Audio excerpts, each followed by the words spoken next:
वुज़ू टूट जाता है। देखें, सिर्फ़ देखने से, नज़र करने से वुज़ू टूटने का कोई ताल्लुक़ नहीं होता।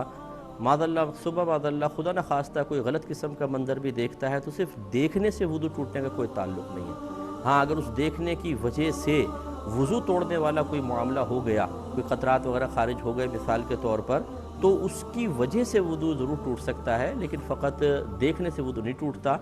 हाँ, ये ज़रूर है कि इस तरह का कोई मंज़र देखना कि जो इंसान को ख़राबी की तरफ ले जाए, बुरे ख़यालात की तरफ ले जाए, किसी गलत अमल की तरफ ले जाए, उस अमल को देखना मना होता है, गुनाह भी होता है बाज़ सूरतों में, लेकिन वुज़ू टूटने का इससे कोई ताल्लुक़ नहीं है। लेकिन उन्होंने फ़रमाया कि कमोड में इस्तिंजा वग़ैरह करना शरअन जायज़ है या नहीं।